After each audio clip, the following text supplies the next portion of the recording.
May I ask, may I have your attention? Greetings and welcome. I hope that you all had a chance to meet new friends. I hope you have had a cup of coffee or tea, and I hope you will be happy to spend the next hour and a half with us. Tonight, we are pleased to launch a 6-part introduction lecture series jointly hosted by Windham World Affairs Council and Marlboro College. The series will feature distinguished speakers who will address issues such as American diplomacy, international development aid, nuclear disarmament, and most importantly, global poverty and inequity.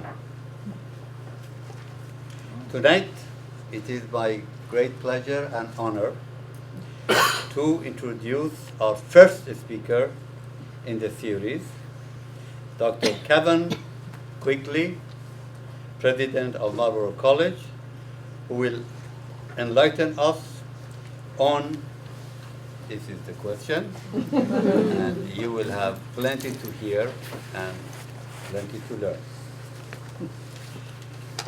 Before coming to Marlboro College, briefly, Kevin served as Peace Corps country director in Thailand, a country I hope all of you will have a chance to visit, and was president and CEO of the National Peace Corps People Association, a global alumni organization for more than 225,000 staff and volunteers. With this brief note, I welcome Dr. Kevin Quigley.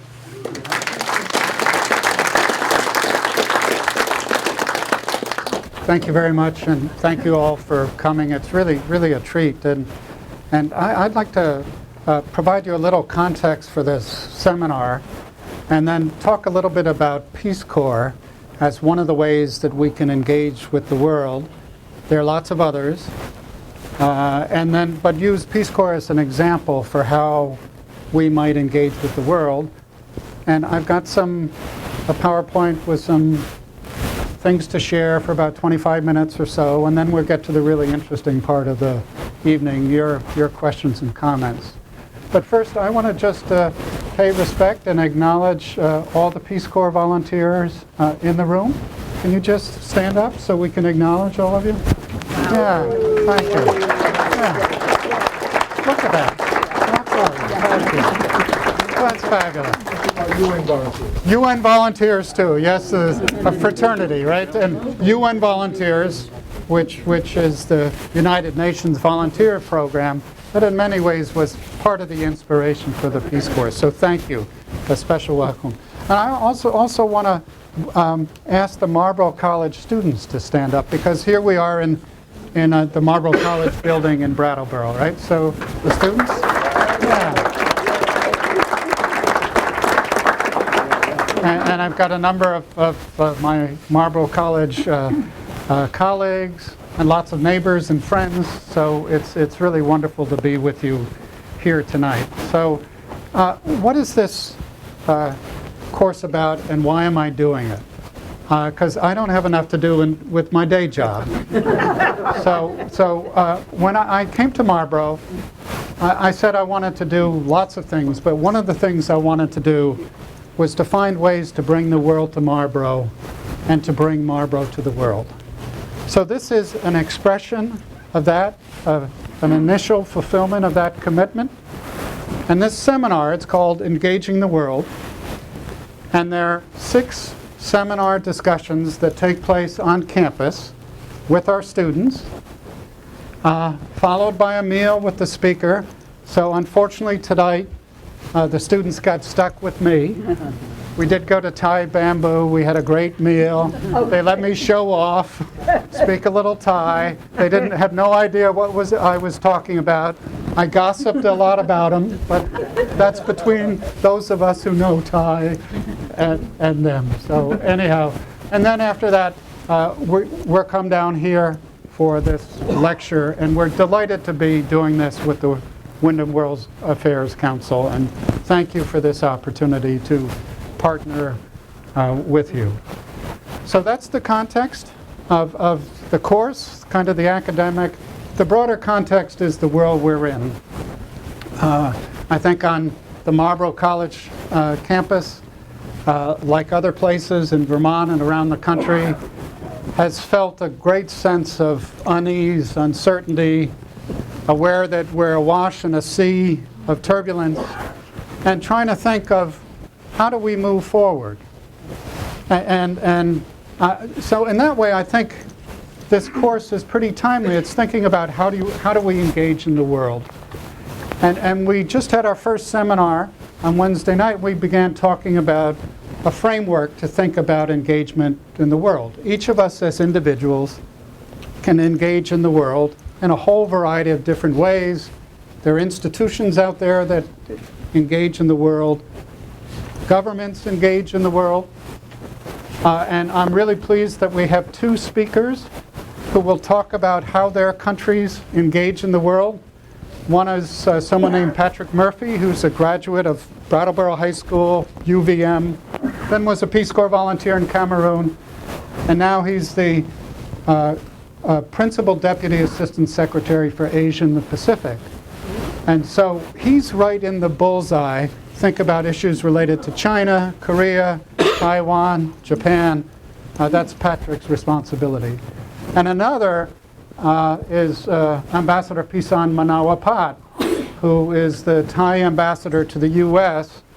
And Ambassador Pisan previously was posted as their ambassador to Canada, and before that India, and before that the European Union. So the most senior Thai career diplomat, somebody who knows this country extremely well, and I'm really fortunate. I've known him since he was an intern with me when I worked in the U.S. Senate 30 years ago. So one way of engaging in the world is through our relationships we have with people.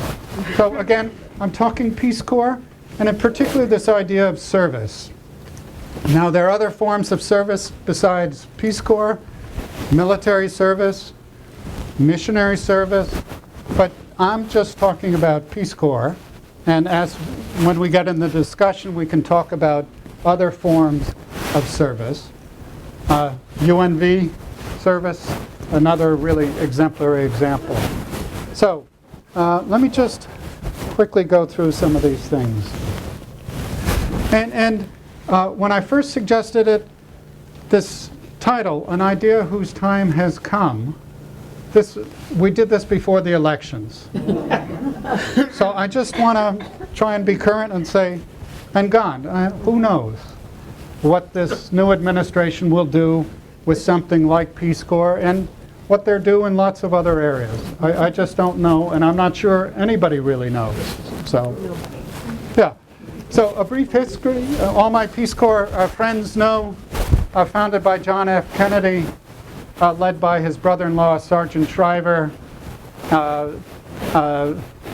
The numbers observed, it's quite remarkable to think of that many Americans have had an intense experience in some 140 countries over the last 55 years. And that's had a really transformative impact on those people. But almost everybody I've talked to who's been a Peace Corps volunteer had changed who they are, how they look at the world, and almost all of us have ongoing, enduring connections to our country of service.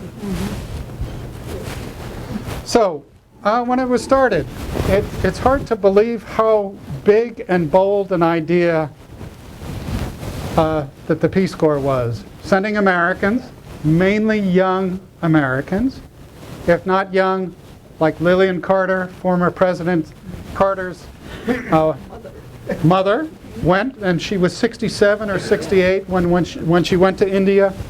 But it was primarily young people being sent overseas, it was ridiculed by many as the kiddie corps. And a lot of people thought it was a preposterous notion that Americans could go overseas and do something that added value to the lives of other people. The context is really important. The context is it grew out of the experience that veterans of World War II had. John F. Kennedy was a veteran of the Pacific Theater, as was his brother-in-law, Sergeant Shriver. Harris Wofford, another giant in the Peace Corps, had served in the Air Force, I believe. So these were men, for the most part, who had served in our military during World War II, and they realized that there just needed to be a better way to engage. And Peace Corps was really created right in the heights of the Cold War. Before the Cuban Missile Crisis, after the Berlin Wall had gone up, and just a part of that milieu of what they talk about, a bipolar world, enormous tensions between the then Soviet Union and the United States. And some people thought this was a very different kind of strategy for the U.S. engaging with the world. So, it's a pretty ambitious goal. Promote world peace and friendship. So think, sending Americans overseas to work side by side with people of other cultures, to learn their languages, to eat their food, learn what they value. And these were the three specific things, the three goals. And they're enduring. Those are the same goals now as they were in 1961. And I just think of them as simply help others help themselves, help them understand us better, and for those of us who've been privileged to have that experience, to share it with other people. Okay?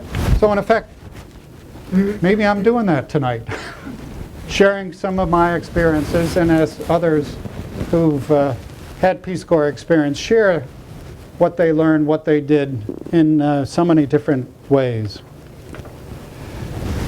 So this is just a short video, and for the 50th anniversary of the Peace Corps, I organized a competition called My Piece of the Peace Corps, and we said we'd give some prizes. The idea was not just to have a celebration in Washington, D.C. with a big tent and congratulate ourselves for doing such great work, but finding ways to let people tell stories about the Peace Corps. And this is one of the stories. This was selected as the winning entry in this competition. And you'll see that it lays out the goals and purpose of the Peace Corps.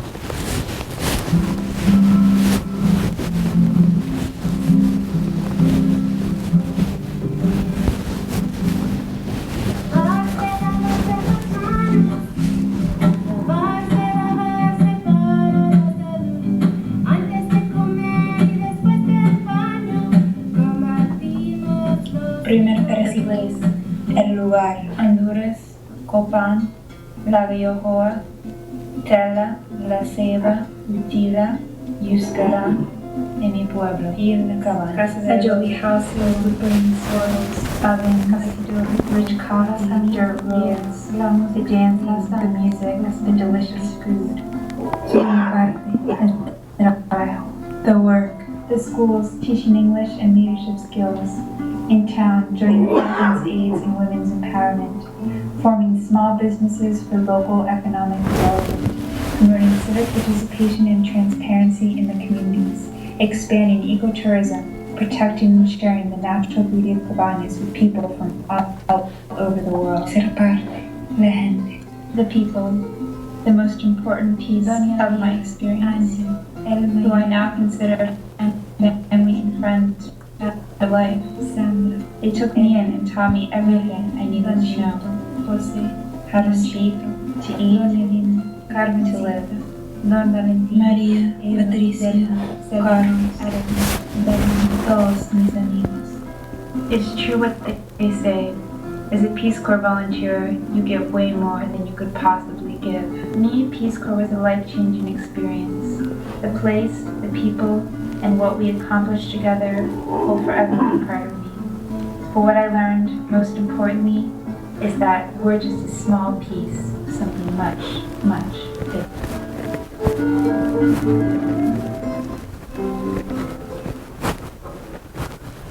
So it's an illustration of what the Peace Corps is about,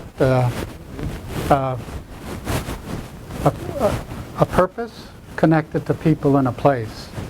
And a footnote on this, Rachel is my niece, and I can affirm that this was a life-changing event for her, because she lived with us the summer after she graduated from college and didn't even know that her uncle Kevin was connected to the Peace Corps until she went to the local recruiting office and saw a magazine called Worldview, that I was the publisher of it, and she called up her mom and said, "Mom, you can't believe this. Kevin is somehow connected to the Peace Corps." So, anyhow, things change, which is quite remarkable. She submitted it. I had no idea she submitted it.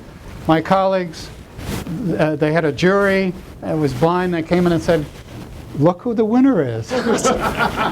So anyhow, she ended up not being able to win because of concerns about nepotism. So anyhow, How interesting. yeah. Oh, that's, yeah, how timely, right, anyhow. But it does really capture things related to the Peace Corps, I think, very well. So the Peace Corps, I said it was a bold idea. It was an original idea. You know, and we often think that it was our idea, but it was really based on lots of other models that were out there. One of the most important was during World War II for individuals coming from the historical peace churches wanted to do something to support our country, but they weren't going to go into the armed forces. So they developed, and it really depended draft board by draft board, they worked out some forms of international service. And there was a domestic component to it and an international component, and it was for 2 years. And that was the decision of a number of draft boards to say, if you're not going to join the military, then, and if you want to go overseas, you can go overseas, but it has to be for 2 years, because that at a minimum is comparable. The British had a program like Peace Corps before called Volunteer Service Overseas that's now open to citizens of the Commonwealth, and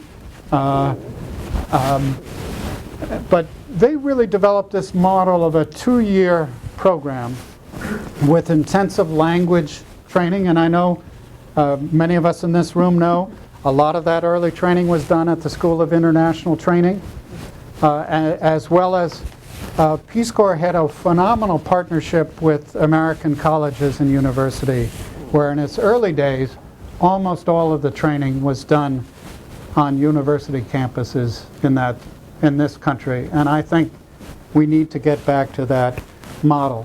One of the things about Peace Corps that hasn't changed, it's a program that sends Americans overseas. And you see, I think that's something we should take a really hard look at.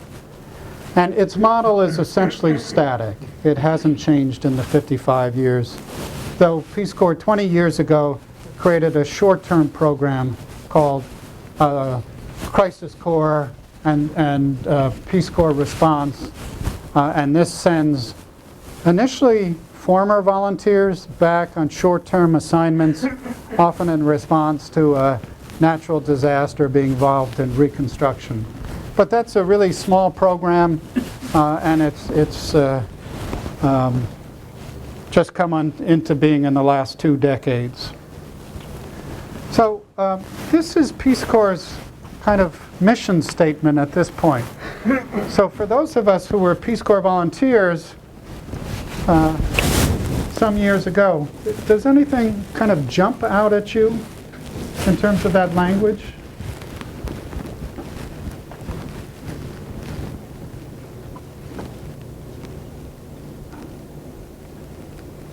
And thanks very much for playing. All right, next thing. We're kind of Yeah, anything? Well, a lot of this is very familiar and is in Peace Corps' DNA. Working side by side with local leaders, certainly. But this idea of motivated change makers. That's what caught my attention. I have nothing to do with the Peace Corps. That Right. caught my attention. Right. So it's really, they're trying to capture the tenor of the times, the concerns with social entrepreneurships, innovation, etc. But putting it in very much a context that people who've been involved with Peace Corps in the earlier days will. Current. I took it off their website yesterday. Yeah. So it does kind of reflect how Peace Corps is trying to be consistent to its mission and value and purpose, but also maybe for more marketing purposes, use language that resonates much more today than 2 or 3 decades ago. But I thought that was really striking. Motivated change makers. I'd say any Peace Corps volunteer would be motivated. Maybe a risk taker. Certainly might be one of the motivations, and interest in learning about other languages and culture, certainly. Or just to get away, have adventures. Those are the 3 motivations have been around since the very beginning, and I think still are today. The 4 big program areas for Peace Corps these days, I think they're echoes from the beginning. In the beginning, lots of work on public health, around issues of poverty, and that often focused on issues of hunger and growing concerns with protecting the environment and improving access to technology to enable greater access to education, health care, and livelihood in particular. And this guy, any of you, my Thai Peace Corps friends, know who that is? Anyhow, that's Dr. Michai. Yeah, referred to around the world as Dr. Condom.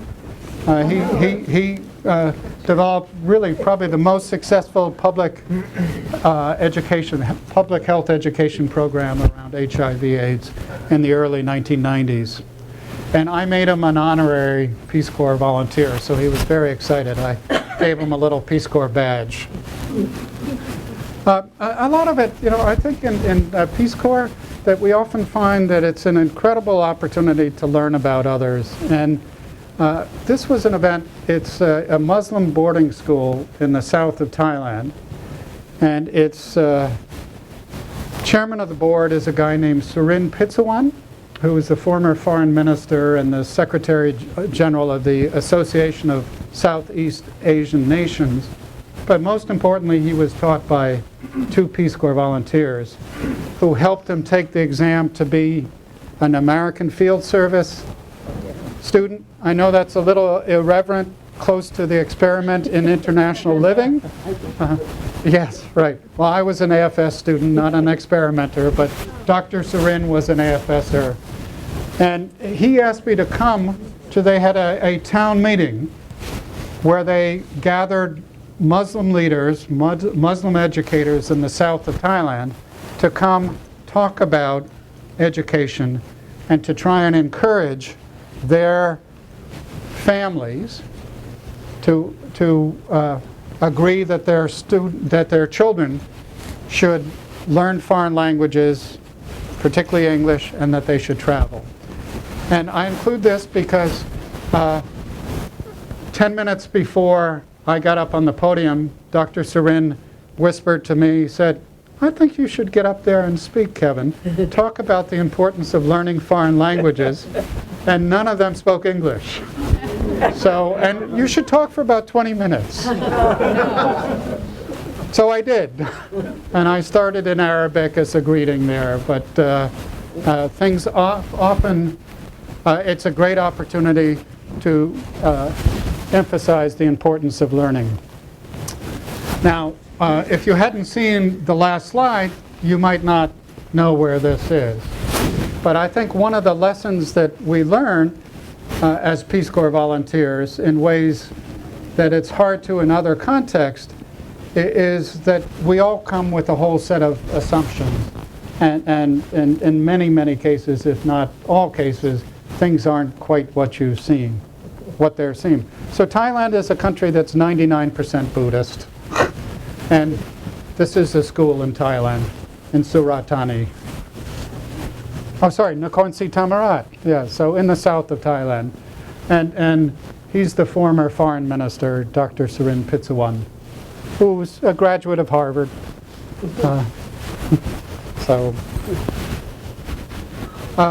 And then, you know, some of the things that I think Peace Corps did really well, when particularly you compare the Peace Corps budget to other kinds of budgets, how much money we spend. You know, these days it costs almost $500,000 a year to have a U.S. government official or diplomat stationed overseas. A Peace Corps volunteer, all in, is about 10% of that. And I would suggest we as a country get a much greater return on investment. We get a lot more out of it.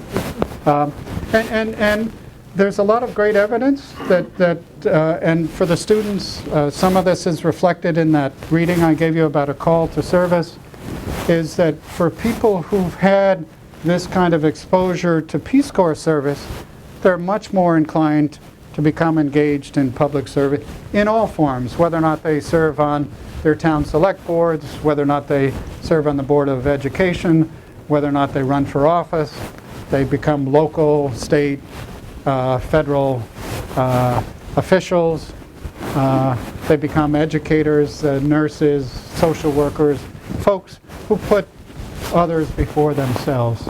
And I think that's an incredibly valuable resource for our country. This next point is a little less obvious. So when you think about training people for 21st century jobs, what are some of the elements of Peace Corps experience that may help equip participants to be great employees in organizations these days? What are some of the skills? Languages, learning other, yep, it's great, yeah. Conflict resolution, understanding differences, working across culture, what else? Teamwork, persistence, yeah. You know, persistence, flexibility, adapting to changing circumstances, entrepreneurship, innovating, working with scarce resources. All of those things are completely fungible. It's just as an experiential learning. Working with people of different cultures. Working with people of other cultures, incredibly important. And I think because of the 225,000 of us who have had this experience, all of us have ongoing connections with other people in other places. And I think in many ways that's really helpful in terms of for our country, that people know us as people, not just as a policy that they may or in all likelihood disagree with or don't understand. So that it's a very powerful way to let the world know us as individuals, as opposed to a image projected by Madison Avenue for marketing, or Hollywood around entertainment, or corporate America for marketing. And in that way, because people know us as people, that it counteracts some of their perceptions that they might have about our country. And I'd say also Peace Corps is one of the few things these days that whatever our legislators' political persuasions are, most of them, not all of them, most of them think it's a pretty solid program that is in our interest and it's worth having taxpayers pay a very modest amount. What the Peace Corps budget is about is less than 6 hours spent on the defense budget. So it's really minuscule, just to put it in context. Yeah. So here for my Thai friends, if you haven't seen it, can I just? No, actually. Okay. So King Rama IX, King Bhumibol Adulyadej, who was born in Cambridge, his dad was studying at Harvard Medical School, passed away in the fall. And I find this is a really remarkable statement about the king. So I'd like to share it with you.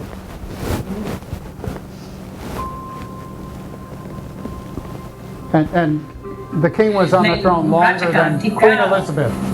ทรงให้ความสำคัญต่อการศึกษาดิฉันรู้สึกเป็นเกียรติที่ได้รับใช้พระองค์พระองค์ทรงเป็นแรงบันดาลใจตลอดเวลาที่ฉันอยู่ในประเทศไทยในหลวงเป็นทุกอย่างเพื่อคนไทยมีความรักมีความเคารพเพื่อพ่อคนในชุมชนของดิฉันนับถือในหลวงมากที่สุดท่านแสดงความรักให้กับชนในชนบทคนจนคนที่ไม่ค่อยได้โอกาสท่านในหลวงเป็นพ่อของคนไทยจริงๆนะคะ This man played ice hockey. He was an ardent photographer, a jazz musician, and wrote compositions in jazz. Just an incredible individual. And it is a massive load of pride I have serving as a Peace Corps volunteer within the country of Thailand. นายหลวงมาเยี่ยมหมู่บ้านของผมที่ตั้งอยู่บนภูเขาในจังหวัดเชียงรายนายหลวงมาช่วยแนะนำให้ปลูกยางอุ่นทันการปลูกฝิ่นผมขอขอบคุณนายหลวงที่ช่วยให้ชีวิตของคนไทยดีขึ้นดิฉันเห็นทุกคนที่ชุมชนรักในหลวงเพราะว่าทุกคนบอกว่าในหลวงเป็นที่สำคัญที่สุดในชีวิตในหลวงทำให้ประเทศไทยพัฒนาเยอะมากค่ะจนอยู่ที่นี่2 ปีมีครอบครัวไทยมีเพื่อนคนไทยค่ะแล้วก็ฉันเห็นว่าประชาชนไทยรักในหลวงเหมือนกับพ่อที่จริงค่ะตอนฤดูแล้งเกษตรก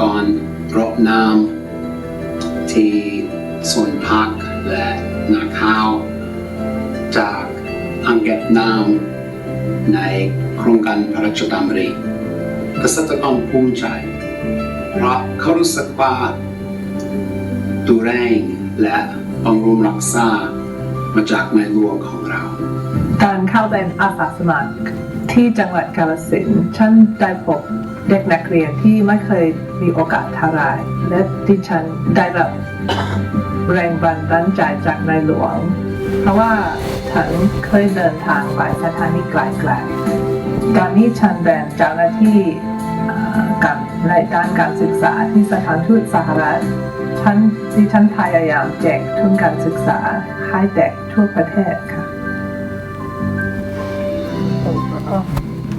What do you think? Great. Yeah, pretty remarkable that a group of Americans, most of them have just been there a couple of years. I know 4 of these were volunteers who arrived in Thailand not knowing a word of Thai. And within 2 years, they're talking about the most important, most revered figure in the country. And many of them are using wonderful, beautiful royal language that's just inspiring. And to have them share their sentiments about the king just has such a profound impact on our friends, the Thai people, because they see this and they understand that volunteers get them. They understand what's important to them. And that doesn't happen very often. And I just feel so fortunate to have that kind of experience. And I've been lucky. I've been an AFS student. I've been a Fulbrighter. I've done a semester abroad. I've done graduate study abroad. I've had various international fellowships. But for me, there's nothing quite like this Peace Corps experience, the chance to go deep in another language and culture and develop lifelong friendships and relationships that enrich my life and every day. So I mentioned that I shared with my students on the way down in the van that I might say some things critical of Peace Corps. I'm what I think of as a loving critic. I think it's really time for Peace Corps to come into the 21st century. It's only 2017. You know, we've got another 83 years to go, but this model of just sending Americans out, I think, is outmoded. It's really time that we do things, bringing people from other countries who've got expertise and capacity and insights and can help inform and strengthen our civil society and our country, and occasionally teaming up with them in other contexts. So we need to kind of open up Peace Corps, the best of Peace Corps. I understand the importance of that 2-year experience, but I think in the world we're in, we need a lot more flexibility. Not everybody can make a 2-year commitment. Maybe they're at a point in time where they're caring for aging parents or their grandparents, and they've got grandkids they don't want to be away from for 2 years. And just the pace of our life. It's a huge commitment. Now, I think it's a commitment you get rewarded for, but I'd love to see some more innovation and experimentation with different lengths. And thinking of Peace Corps, maybe there's a 5-year model of Peace Corps where baby boomers would make a commitment to a particular community. They'd go spend 2 or 3 months, they'd get connected to that community, they'd work on some project around one of those areas that Peace Corps is focusing on, and then make a commitment to be in that community for the next 5 years and to be a resource. You know, put a number on it. 5 hours a week, 10 hours a week. Be available by Skype. Point that community towards other resources. Or, you know, how we use technology, we haven't even tapped it at all. I mentioned this before. When Peace Corps was created, Sergeant Shriver proposed 4 different models of Peace Corps. That it would be in partnership with colleges and university, and that's why so much of the training of Peace Corps took place at colleges and universities.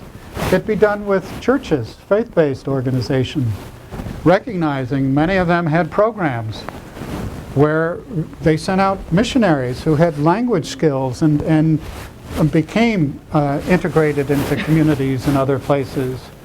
Corporations, a number of them have programs, and a variety of different civil society organizations. And their last option, and it was really an afterthought, this was the option 4B, was a government-administered program.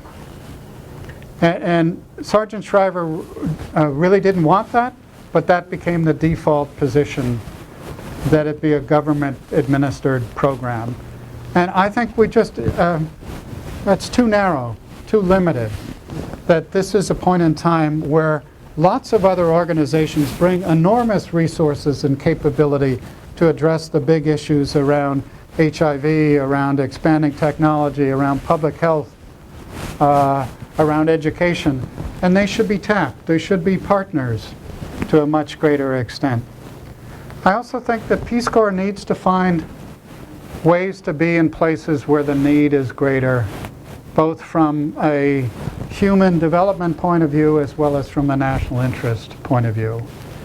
For those of us in Thailand at the end of the war in Southeast Asia, lots and lots of our fellow volunteers went to work in those refugee camps all throughout Southeast Asia. They worked with immigrants here on resettlement sets of issues. These days, Peace Corps really stays away from working with refugees, and I think that's short-sighted. I think it's really short-sighted, and we in our country, we need lots more people who have those experiences.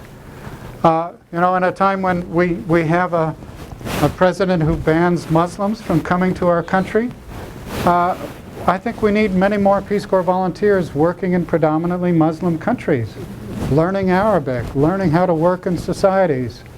And that's challenging because certainly after 9/11, there's been a whole imperative on thinking about security and keeping our volunteers safe. That's really important. But we can find ways to have more of our volunteers. Maybe they're a little older, maybe they're more experienced, maybe they're really aware of what the risks are and they get some specialized training. But I really think it's in our interest that we find ways to be a little risk adverse. Yeah. This is absolutely great. I just wonder if instead of putting colleges, universities, and churches should be replaced with the religious institutions. Sure. I'm sorry. That's a great. Okay. No, that's a perfect. Yeah. With faith-based organization. All the other, Perfect. You know, Thank you. Buddha, Hindu, Zoroastrian, and other temples. That would cover all the communities.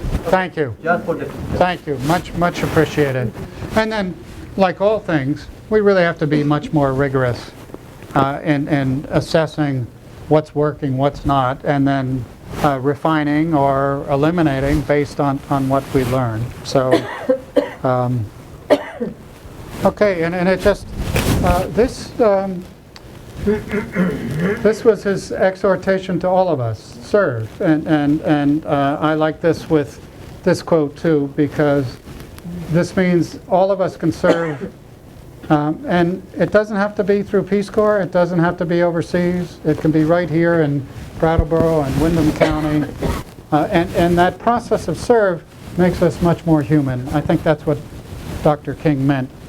I think it teaches us really important things about empathy, putting ourselves in other people's shoes. And I firmly believe that the more we do that, the better we'll be as a people and the better we'll be as a country. So thank you for your patience and your attention. I'm glad to respond to any questions or comments. Yeah.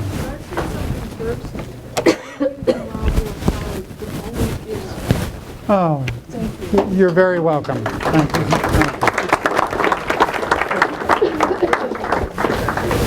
To also make a couple of comments about Marlboro College. I did, thank you. Philip was supposed to remind me. That's all right. There we go. So can I do, that was a great segue. So we've got some materials about Marlboro College and a very timely event. Next Sunday is the Wendell Judd Cup. You know, the college has 17 miles of trails, cross-country trails, and we've got a marvelous student named Spencer Knickerbocker. I think many of people here in Brattleboro know their family. Spencer, unfortunately, won't be competing in this, but he's competing at Prospect Mountain tomorrow, and he does very well. He and Chris Lamb, another one of our students, are competing in the Harris ski jump next weekend. But if you like to cross-country ski, come join us next Sunday at 2 o'clock. And there are other, it's Sunday the 19th, and there's some other material. And I'll be out there. I'm going to be at the back of the pack. Maybe I'll get Rick to join me at the back of the pack. Yeah. There's a spot to sign up if you'd like to get more information about other events at Marlboro. Thank you, Philip. That's great. Yeah. Do you mind? I'll just... okay. We have about half an hour. There are many questions. I would very much appreciate if you could ask your questions quickly and briefly, so everybody else who has questions has a chance to raise their hand. Thank you so much. Go ahead. Yes, Peter. Yeah, I think this idea you alluded to of a sort of reverse Peace Corps, bringing volunteers in from other countries into the American communities is wonderful. I think the moment is hugely ripe and receptive for this.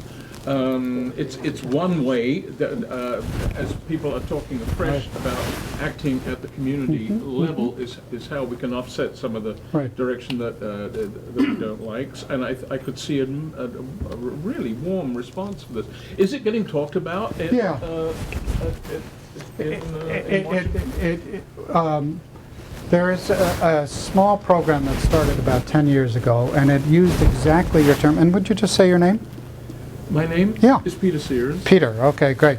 So Peter, there's a program called Atlas Corps that calls itself the Reverse Peace Corps. And I think in their decade they've been around, they brought maybe 150 or so NGO leaders from other countries who work in NGOs here. Now, I think it's a great idea. It's been market tested now. I'd love to scale that. And what I should say about the Peace Corps, I didn't put up there that the largest it's ever been was in 1968. There were 14,000 Peace Corps volunteers. There's 6,500 now. Now, Kennedy's original idea was there'd be 100,000 Americans who were Peace Corps volunteers, and we never got to that scale. Now, I think we need it, Peter, even more. We need reverse Peace Corps, but we need more of the Peace Corps. Sure. And how do you get to 100,000? We're never going to have a government-funded, and I don't think we would want a government-funded program that sent 100,000 Americans. But I'd love to have the government funding be a catalyst to engage faith-based religious organizations, universities and colleges, corporations, other sponsors of volunteer programs to get Americans overseas immersed in another culture, learning the language, coming back different, and much more global citizens than we are. Yeah. Yes, please. Sorry. And then yep, I've worked a lot with USAID, and there's so many... Do you mind if folks just say their names? You know, that's helpful. My name's Dunham. Great, Rowley. okay. I'm a returned Peace Corps volunteer, and I know that many returned Peace Corps volunteers get integrated into USAID. Yep. But I've often seen so many incredibly ripe possibilities for Peace Corps to engage with certain projects that are going on within USAID. But USAID has traditionally kept really a hands-off or arm's length with Peace Corps. And I was just wondering if there's been renewed talk about better integrating the resources of Peace Corps with some of the projects that are going on with USAID. Yeah. Probably the most successful thing is the work that Peace Corps does with USAID, the Agency for International Development, and the CDC, the Center for Disease Control around HIV/AIDS. And that came out of a program set up by George Bush, arguably the best thing he did, called PEPFAR. It's the President's Emergency Program for AIDS Relief. Laura. Yes, well, maybe I said Bush, right? Oh, did I say President Bush? Okay, yeah, maybe it was Laura. But anyhow, this is a program where actually Peace Corps gets funding from both CDC and AID because those organizations recognize that their work and responding to the pandemic can't be stuck in the ministries of health in the capital cities. It's got to get out to the villages. Who are the Americans who are in the villages? The Peace Corps volunteers. So that works exceptionally well. And I think it's a great example. And some Peace Corps countries, I may be a little out of date, but as of 3 years ago, Namibia and Botswana were exclusively Peace Corps programs exclusively focused on HIV/AIDS and all funded with PEPFAR funding. So I'd love to see a lot more of that because frankly, I think Peace Corps volunteers can do a much better job of getting the work out to the field than any of those other development institutions. Yes, please. Thank you. I have a question.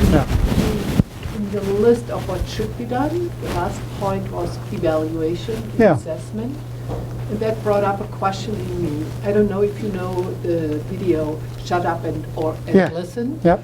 It's the idea of if you go into a culture that you don't understand often the culture well enough, and you, even though your intentions are really, really good, that you are not successful or you really don't have much impact. And I was wondering, how is that resolved in the Peace Corps, or what's your thoughts around that issue? Sure.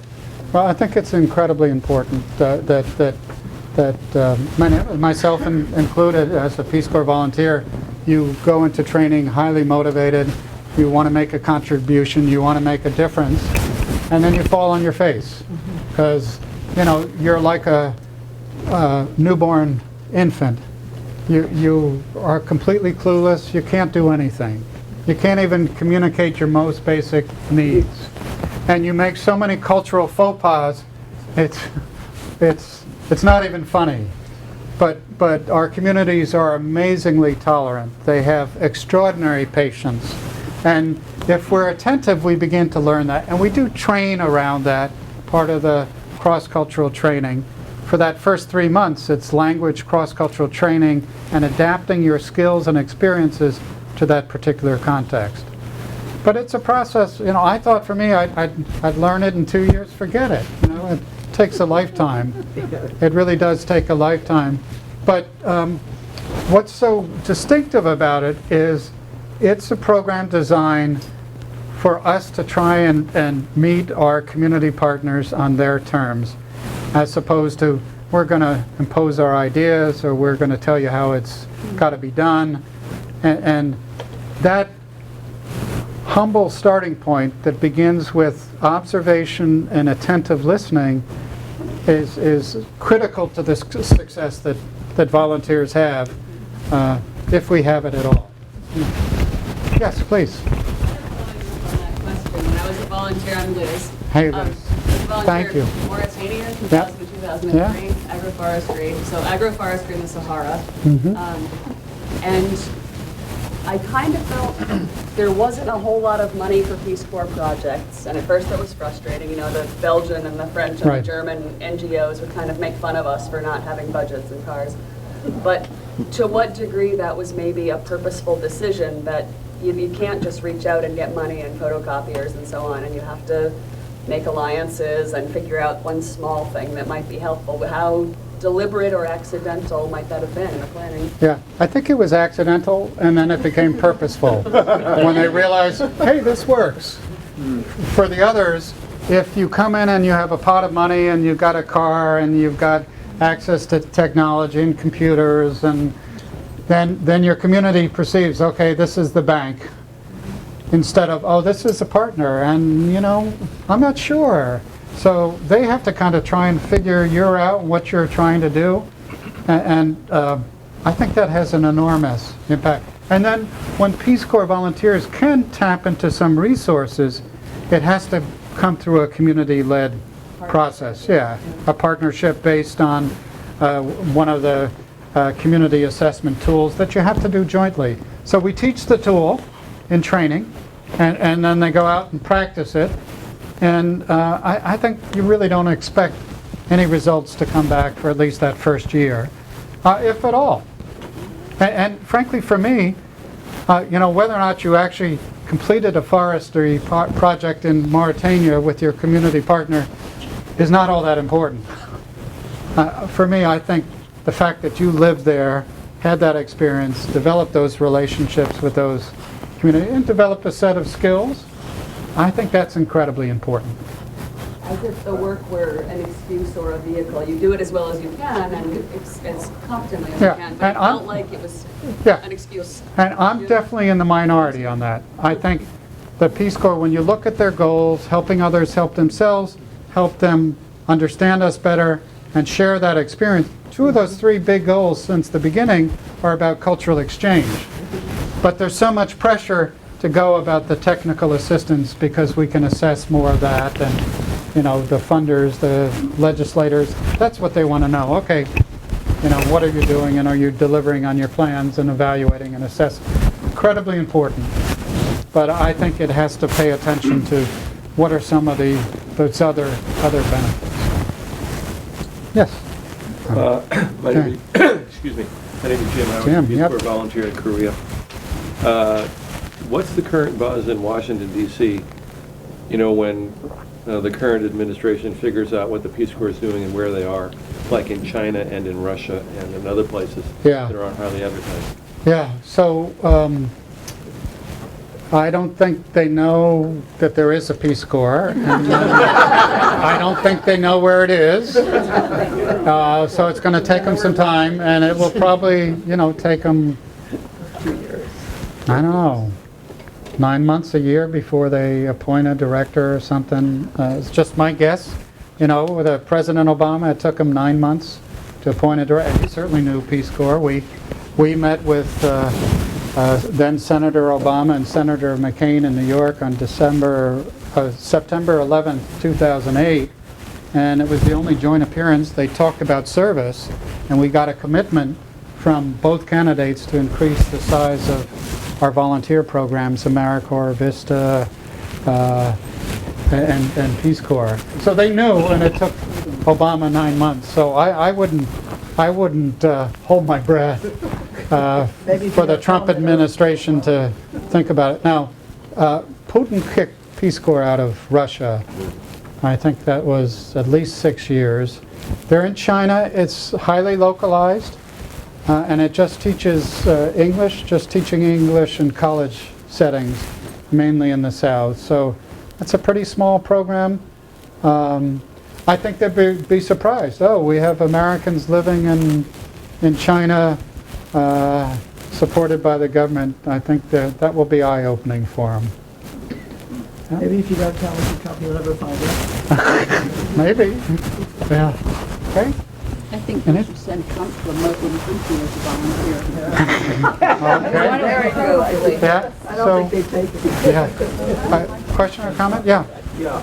Sure. The whole idea of like looking at funding for this outside of government funding, is there some kind of mechanism of people talking about like ways of developing those partnerships? Because it seems to me that would, especially in this climate, this government political climate, seems to be the way to be going, to get some momentum going. So back in let's see, I think it was 1999 or 2000, USAID, U.S. Agency for International Development, set up a global development alliance. Actually, that was modeled on something that I was the first executive director of, which was a multi-sectoral partnership involving multinational corporations, civil society organizations, international organizations, community-based organizations, who were trying to take a participatory approach to the global workplace, the global supply chain, sweatshops in another same context, different perspective, to see if we could generate a win-win-win for a win for the workers, most important, a win for the factory owners, generally Korean or Taiwanese, a win for the global brands. And based on that model, AID got really interested and said, let's develop this global development alliance so that we can engage various different corporations and universities in thinking how they can bring their collective resources to direct a particular program. I'd love to see Peace Corps do something similar on a smaller scale. Now, their relationships with the corporate sector and others is often as a supplicant. They're seeking resources instead of a partnership. So I'm not sure that their other partners really value what Peace Corps brings to the table. So that has to change. But there also has to be a mechanism at Peace Corps, and it has to be incentivized and supported. But I think if anybody is ever interested in implementing this kind of agenda, there'd have to be a really robust mechanism that created these kinds of partnerships. And then test them out and scale them if they work. But, you know, if you look out 50 years, I just don't believe that the American taxpayers are going to fund a program like Peace Corps. Yeah, sorry. Yeah, okay. Yeah. In looking at the list of things that you think on campus, by the way, could be done, and actually I wasn't in the Peace Corps, but I did go to SIT. Okay, that's great. Yeah. I'm curious if there any concerted effort to reach out to all of us baby boomers who are retired and have skills to really recruit them in a way that is, as you said, flexible or might appeal to them. Yeah. There's some effort. I think they're pretty modest. And they don't really have a robust enough program to take advantage, because what happens when Peace Corps teams up with AARP to say we've got volunteers, that's for students. Do you know what AARP is? It's the largest lobbying group in the world, almost 40 million members. You know, so when they do team up with the AARP and they market some of their volunteer opportunities, they get absolutely inundated, and then the people who send in their applications get frustrated because they never hear back, and it's a program that just hasn't gotten a whole lot of traction, and it is biased towards people who've been volunteers before. Yeah. Yeah, well. So you mentioned technology in the Peace Corps. Yeah. Elaborate on that? Yeah, so this is one of the, sorry, I'd love to. So Will asked, I had mentioned technology in the Peace Corps. Could I talk a little bit about what technology in the Peace Corps is? So Peace Corps currently is in 65 countries. And probably 50 of them, they have better cell phone access than we have in Marlboro, Vermont. That's not hard to do, yeah.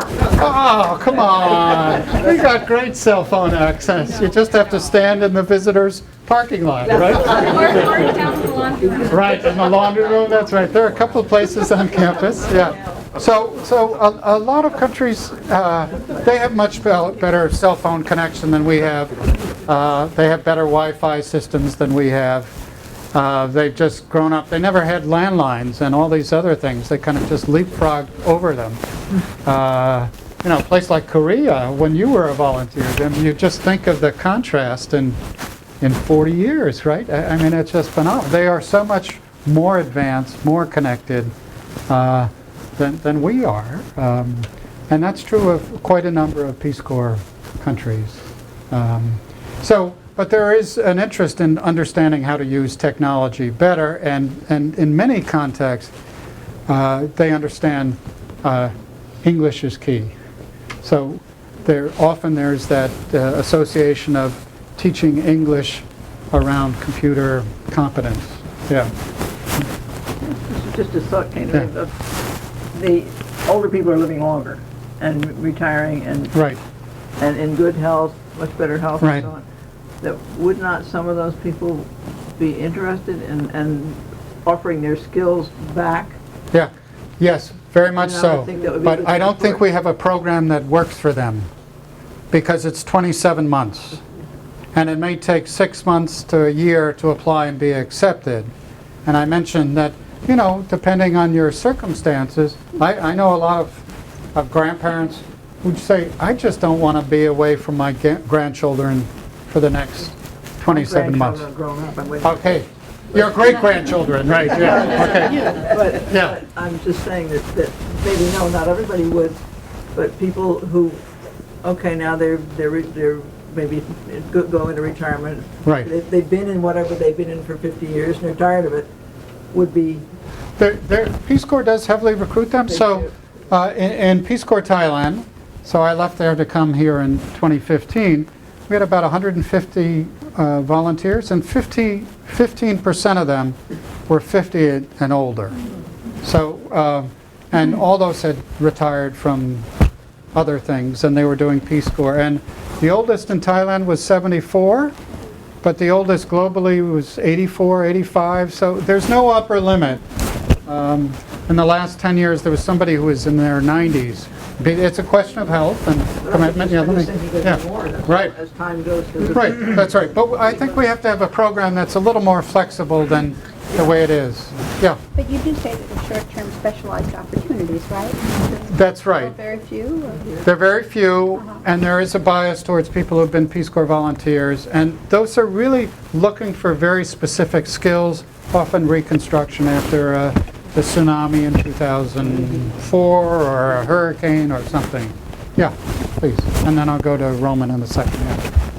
You mentioned that the Peace Corps is in 65 countries. Yeah. How is that chosen, and how is that? Is it always a request from the country? Yes. Yeah. And is there an approval process? Or Yes. So Peace Corps is, and I think this is one of the things they got absolutely right. They won't go unless they're asked. And then once they're asked, then they have to go look and see whether or not Peace Corps has the programs that meet the needs of that country. And then they also, these days, they have to look and see is the environment one in which the volunteers could be supported and be safe. So I'll give you one example. So I heard in 2005 that Indonesia really wanted a Peace Corps program. You know, Indonesia, the largest Muslim country in the world by population. There was a program, it was one of the early Peace Corps programs, but it left Indonesia in 1965. if you've seen the movie The Year of Living Dangerously, that was the Suharto-Sukarno conflict. Peace Corps pulled out. And there were various efforts to bring it back.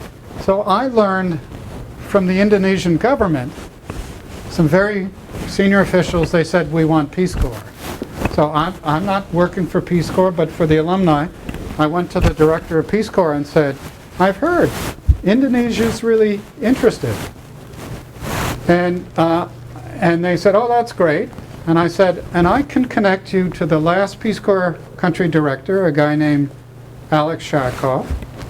And I can connect you to the political officer in the embassy at that time in '65, who later became the ambassador there and founded the U.S.-Indonesia Society. And he has all his papers, a guy named Ed Masters. They'd love to be a resource and help you think. Peace Corps never consulted with them. They went to Indonesia in 2006 to do a feasibility study, and nobody on that team had ever been in the country before. Now, Peace Corps prides itself on knowing on country and context. And so it was pretty clear that they didn't want to prove it. They just, no way, they were being polite, they sent a team, but that was doomed to failure. Now, when President Obama was elected in 2008, you may remember he spent 4 years of his youth living in Indonesia. His mom worked at the Ford Foundation and did some stuff with the World Bank, spent most of her life in Indonesia. So Hillary Clinton Secretary Clinton traveled to Indonesia in February, March of 2009 and said, we're having a Peace Corps program in Indonesia. Peace Corps didn't know that, but they had a Peace Corps program in Indonesia that opened later that year. And of course, when President Obama went there the first time, he had a chance to meet with the 19 Peace Corps volunteers who had just completed training. A lot of these are kind of political calculus, unfortunately. Yeah. Let me see. Yeah, I know, Roman, you were next, and then I'll come back to you. Yeah. There isn't really a problem in the amount of people that are applying to these. Can you get into specifics of what the problems that they face are? Do they just not have enough resources to process applicants, or? Yeah. Well, I was talking about a program for seniors in particular when they recruit. Kevin, could you repeat the question? Sorry, the question. So Roman asked about, I had said something about problems associated with the application process for Peace Corps. I mean in your articles. Oh, okay. So this is an area where Peace Corps has made some substantial progress over the last 2 years. So 7 or 8 years ago, they'd have roughly 10,000 applicants for 6,000 spots. So it wasn't very competitive. Teach for America, I think, has like 7 to 1, 8 to 1. In the early days of Peace Corps, it had probably those same numbers, 7 to 8 to 1. So it wasn't very competitive. The process was taking between 9 months and a year, it's just too long. Who wants to wait? Put your life on hold for a year, potentially. And the applicants were saying we have no choice. And they want to have a choice in indicating where they would like to go and what they would like to do. So you have an interest in technology. Peace Corps in the old days may say, hey, Roman, that's great. We'd like to send you to Mauritania to do forestry. And you say, no. I'd love to do Peace Corps, but not that. But maybe, I'd do some technology-related stuff in Romania. Maybe that's your preference. But these days, and that was a improvement to the application process. You get 3 choices of country and 3 about programs you want to work on, and they try and match you up. They've expedited the application process, so now it takes about 6 months, and 5 years ago it was taking a year. So it's much more like applying to college. as opposed to something that seemed interminable. Okay? Yeah, Asa, did you have a... Yeah. I was just wondering if there is conversation about this. I'm sure there is, but is the value of face-to-face cultural exchange different than it was when Peace Corps was founded? The value being the amount of money it takes to sustain one volunteer for a year, which I think is $40-odd thousand. It said 50, but yeah. I don't know. Is there a way that Peace Corps can direct its funds or its I don't know, the specialties of their volunteers in a way that's more effective and more materially supportive to communities? Yeah. So I think it's a great question. I'd say the benchmark was somebody worked for USAID or the State Department. When you all in, that's $500,000 a year. Peace Corps is 1/10 of that. I do think there are ways they could be much more efficient, but it's incredibly important that we have that human contact. You know, you talk about trust, and the theories about how you build trust and social capital, mutual, reciprocal relationships over a long period of time. And it doesn't happen over the internet. You know, it's got to happen. I've got to live in your place, learn your language, understand what are the important events in the life of that community, know about your family, know about the local society, its economy, and that's incredibly important.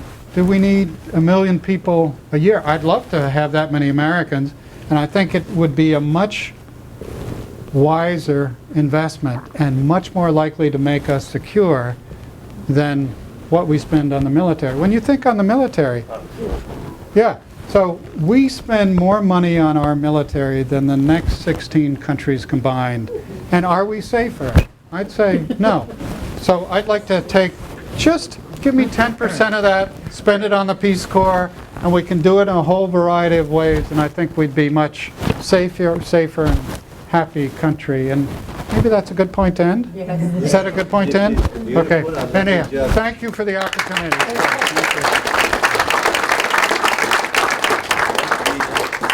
Just tell you my experience with institution and to amplify what you said.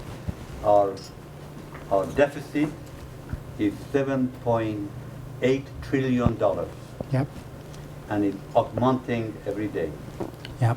They tell me the cost to America for maintaining forces in Iraq is approximately $1 billion a day. A day. Yep. They tell me that to keep more peace, bring more peace and stability in Afghanistan, we need few $100 million a quarter, which is huge. I was in Afghanistan 1972, working for State Department as a consultant, and there were about 20 to 30 people from the Peace Corps, sure. Peace Corps.